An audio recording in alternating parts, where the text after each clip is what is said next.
after the Q&A, we'll have a 15-minute break. All right, so I have a question first. Kellyn, what's your favorite meal?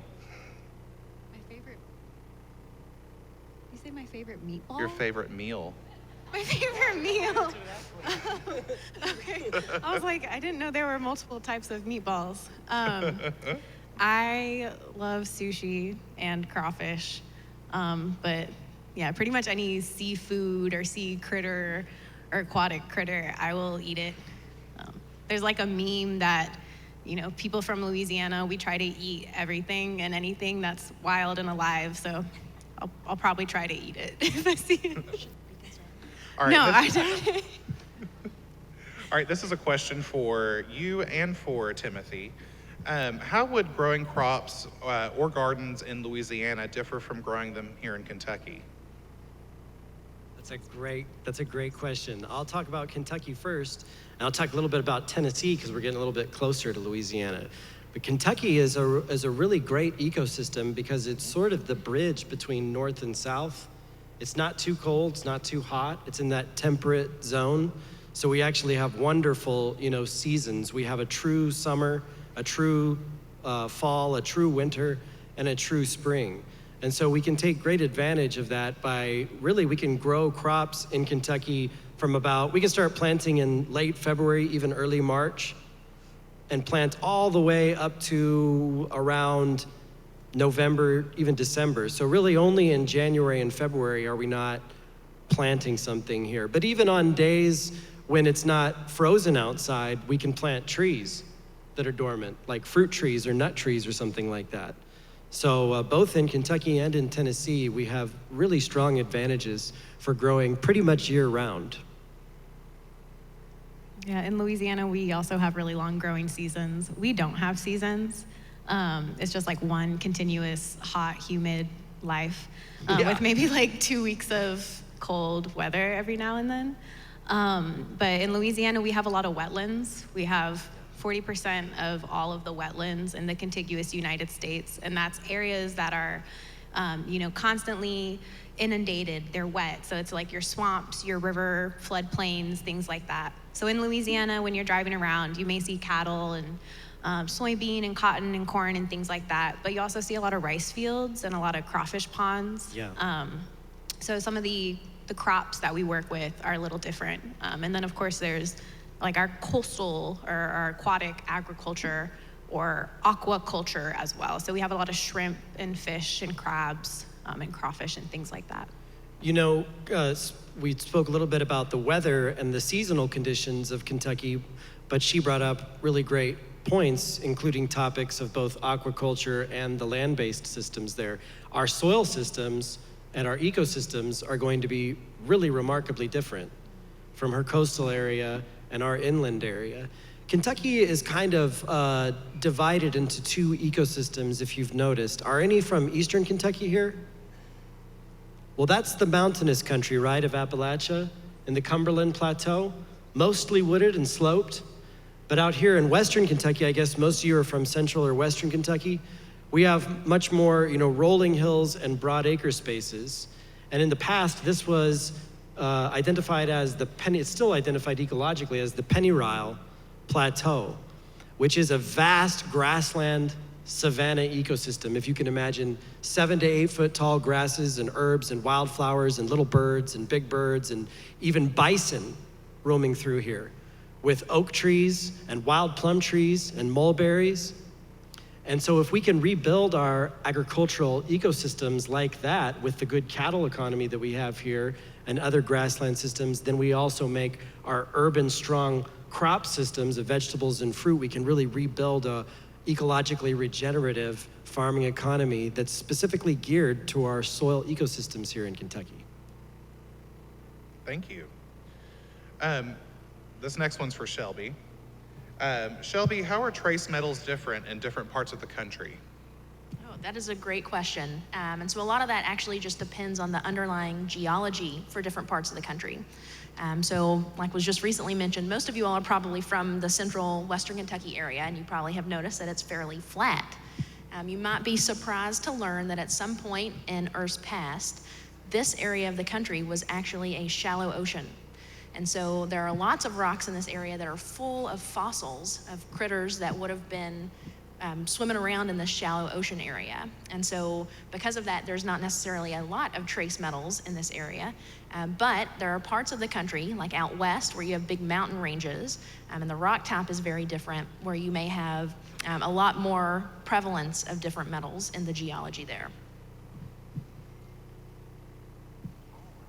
Thank you.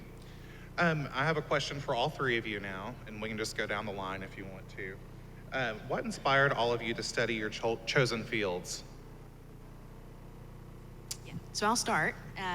So yeah, as was mentioned, I was at the Gatton Academy, and so we had a certain number of math and science courses that we needed to take. And so at some point I needed an extra science course, and kind of just by chance I took a geology class here. And it just completely changed my perspective on things around me, and that's why I enjoyed it so much. So I grew up in eastern Kentucky near the Red River Gorge, and it's a beautiful area, and it has all of these really neat natural bridges, but I never really thought about why they're there or how they were made. And so taking this geology class not only changed my view of why things are how they are naturally, but also the people in geology, the professors that I encountered here were some of the most excited people that I had ever talked about. You couldn't imagine people being so excited about something like rocks until you took a class from them, and then you also got so excited about rocks. Because like I mentioned, they can tell you really amazing stories, and it's incredible to think something that looks so plain to a lot of people has so much information in it. So I grew up fishing with my dad and riding horses with my cousins and climbing trees. So I always liked to spend a lot of time outside. But growing up in Houston, that wasn't my everyday life. And it wasn't until high school, I started volunteering with this group called the Student Conservation Association. And they take kids from, the cities like Houston and DC, and sponsor them to do environmental outreach in their city year-round during the school year. And then they sponsor us to go to national parks throughout the country. So working with the SCA, I got to go to Alaska, to Arizona, to Washington State, like the places that I never had been before, never thought I'd be able to go see. And I learned from land managers and scientists how to build a trail in the middle of the Alaskan tundra, or how to restore longleaf pine forest. And I learned from these people, and I started to say, like, hey, I like climbing trees and all that stuff, but maybe I could study them too and get paid to be outside and play in the dirt. And it kind of started seeming like a more realistic future to me the more I saw people that were actually doing this. And then went to school and just kind of went from there, sought every opportunity I could to learn more about the outdoors and how I could work in the outdoors. Awesome. Well, I actually got into what I was doing in part because of work that I was doing here at WKU and around Kentucky with my best friend, Nathaniel Kramer, who trained me in stonemasonry. If you go right outside here, Cherry Hall and Van Meter, and you go down that sloped hill, there's a massive stone wall that's right there. I helped to restore that stone wall and build it.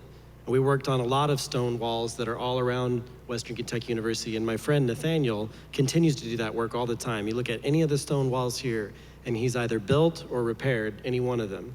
Well, what I did was I went home to the cabin that I was renting in downtown Bowling Green, and it was covered up with all of this ivy and privet, invasive vines and trees.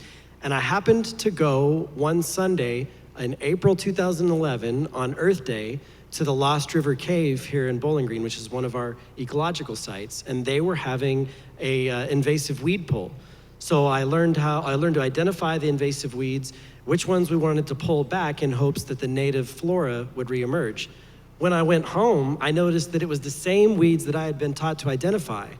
So I started pulling them back, and I uncovered the ruins of a Victorian era, so early 20th century, stone terraced, south-facing garden that some masons had formerly built. And I was blown away. It was like Indiana Jones, or something like this. What was going on here? It was crazy, a crazy discovery. So I decided that I was going to begin composting my vegetable scraps, and I started to rebuild all the stone terraces to practice the art of stonework without my trainer. And as I did, I kept investing the compost in, and within a year's time, I had terraced the entire property, and the whole thing was just covered with fruits and vegetables. And I started giving tours, and a team from WKU actually in geology and biology came, and they brought their student group, and we had an open house, and they were so blown away by the site because they knew it had been covered up by invasive weeds. They told me, we never would have thought that you could have controlled that without the use of chemicals if you had said that you were going to do it before we saw it. But here you have done it. Can we start a research project with you? I said, sure. So they brought one of their best students, Megan Laffoon, who was in the Chinese flagship program here at WKU, and she started a 2-year research program with me and her professors on the techniques of gardening that I was using to control the invasive weeds and then rebuild biodiverse food gardens right there without the use of chemicals or even irrigating. And so she then published that study through her honors thesis program here at WKU, and it got translated into a couple of languages. And she went to China on 2 or 3 different occasions, and then after graduation did an internship there and applied some of the research to the work that she did while she was there. Well, that got me also a lot of attention in the news that I had partnered up with WKU, and then different organizations and institutions and property owners started calling me to see if I would partner with them to build similar things.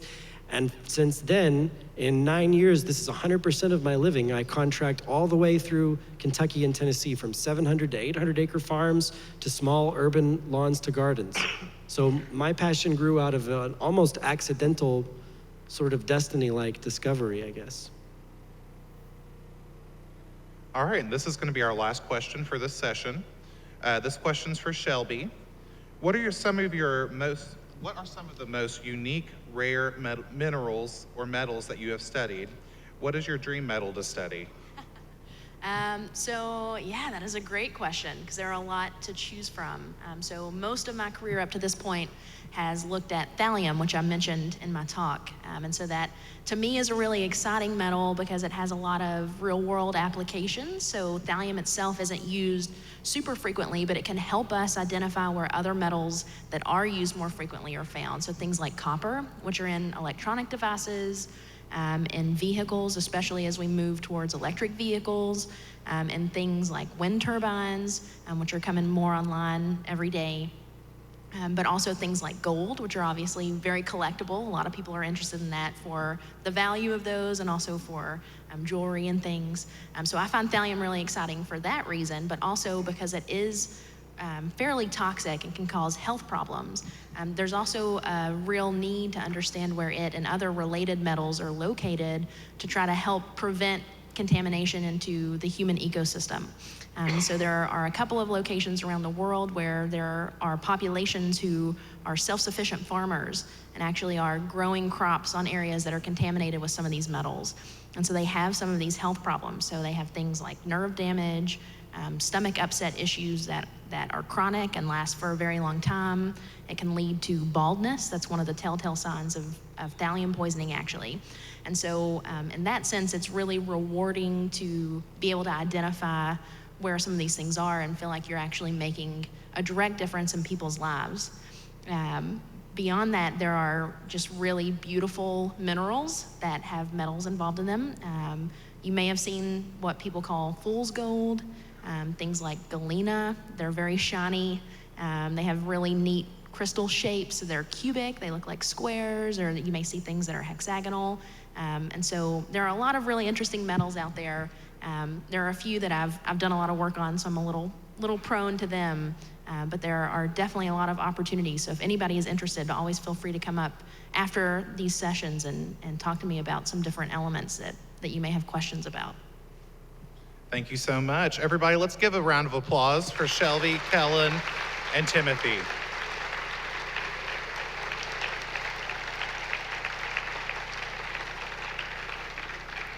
And we're going to have a 15-minute break.